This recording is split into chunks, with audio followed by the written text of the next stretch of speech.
夜間聊天室，你哋好，我係 Simon。今日同大家講一個好重要嘅題目：中美爭霸，全球新嘅趨勢已經被確立。特朗普喺自己嘅社交平台提到 G2呢個觀念，就係呢一個世界由中美共治。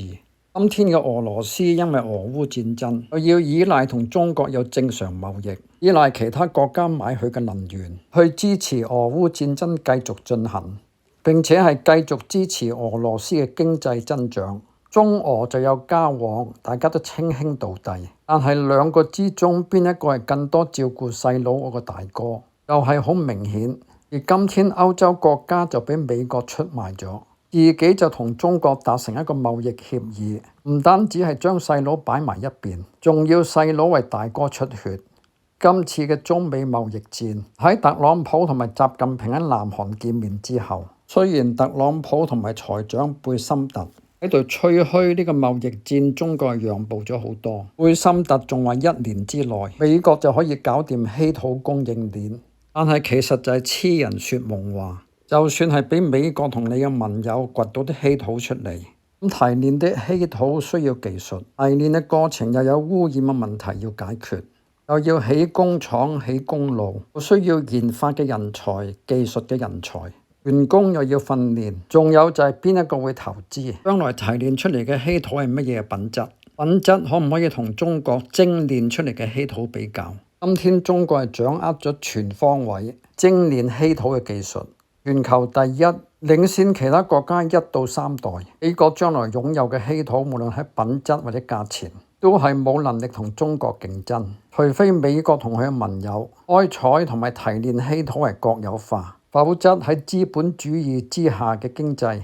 邊一個私人企業要賺錢嘅企業會去為美國研發出一個完備嘅稀土供應鏈？稀土供應鏈呢個議題，我喺自己嘅視頻好似最低限度都講咗4次以上。希望今後美國嘅官員唔好再喺呢個議題上再開玩笑，或者喺度欺騙美國人民。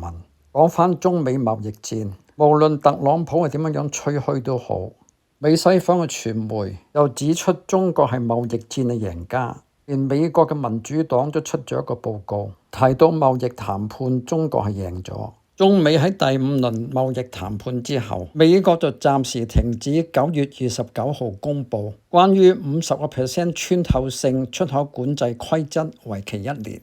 中國亦都係暫時取消咗喺10月9號公佈關於產品擁有0.1% 中國稀土，仲有關於使用中國嘅稀土提煉技術，我要向中國商務部申請許可證。呢一個管制亦都係推遲1年。咁我哋唔好誤會喎，喺特朗普今年4月2號推出呢個全球關稅戰之前，中國就已經出口禁制鎵、鋅、超硬材料、石墨同埋其他關鍵物資嘅出口管制。呢一啲嘅管制仍然係存在嘅，係會執行。咁今年4月2號之後，中國亦都有宣布稀土同埋相關嘅磁性材料，亦都係會繼續受到稀土管制，並唔喺今年10月26號第5輪中美貿易談判嘅共識當中。咁即係話稀土軍民兩用嘅出口管制仍然係存在。咁難怪第5輪貿易談判結束之後，李成鋼步出會場嘅時候就微笑。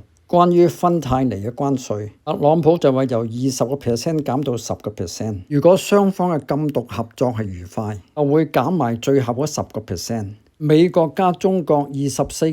嘅對等關稅，亦都會延遲1年。美國加徵中國船隻港口嘅停泊費，同埋中國徵收美國船隻嘅港口停泊費，兩個國家亦都會雙暫時取消。中國就會買美國嘅大豆，今天買嘅大豆，明年1、2月就會送到去中國。其實今天中國係可以同唔同嘅國家購買，巴西、阿根廷、烏拉圭、加拿大同埋俄羅斯。但係最近巴西就大豆起價，所以避免買貴價嘅大豆，一部分嘅大豆就向美國購買。其實今後美國嘅大豆商又唔知道中國將來會買幾多，亦都唔知道自己將來要種幾多，所以美國嘅大豆商仍然係困難重重。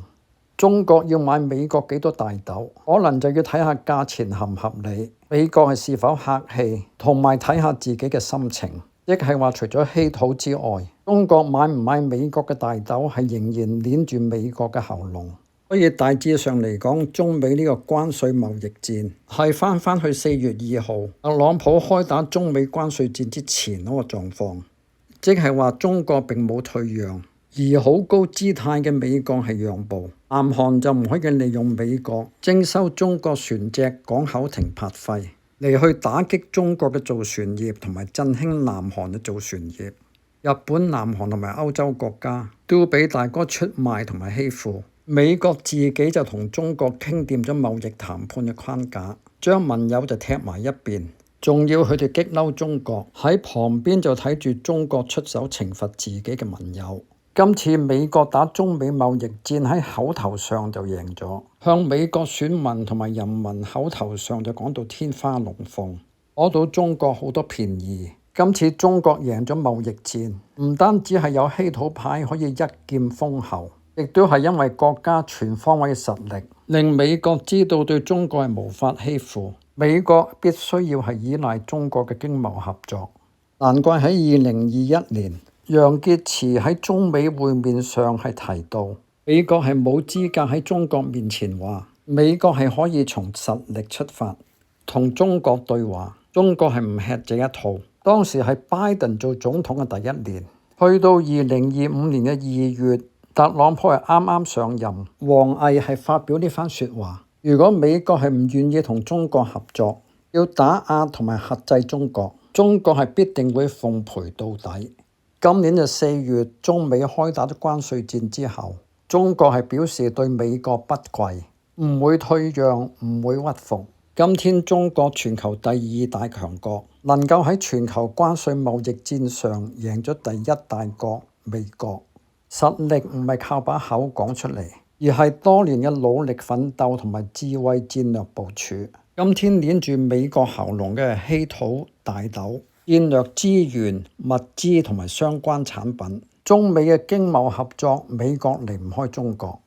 中國可以揾替代嘅貿易國家，尋找得到相關產品嘅其他來源。美國又喺科技上，今天係捏唔到中國嘅喉嚨。中國會唔會高興今天嘅中美貿易戰係暫停1年？當然係會高興。中美暫時唔需要對抗，國家就可以擺多啲時間同埋精力喺人民嘅身上。中國嘅企業可以同美國人做生意，揾多啲錢。但係美國就唔一定會死心，揾到機會就再打壓中國。所以中國未來5年嘅發展就要喺科技上更加進步，增加人民幣喺國際上嘅地位，發展香港成為一個金融中心，吸攬全世界嘅資金向中國嘅投資，加快去美元化嘅速度。特朗普話4月份2026年要訪問中國，習近平跟住就會訪問返美國。明年11月 APEC 就會喺中國嘅深圳開會，亦都係11月就係美國嘅中期選舉，中美嘅爭吵可能會平靜一啲，但係我相信中國都唔會掉以輕心。雖然今天中國實力係強大咗，亦都有捏住美國喉嚨嘅能力，但係要保衛自己就要時刻警覺。帝國嘅變化好急同埋好快，咁我哋將來再更新。今日就講到呢度先。未訂閱我嘅網友，希望你哋快啲訂閱，歡迎大家推介我嘅影片俾你哋嘅親戚朋友。下次再見，拜拜。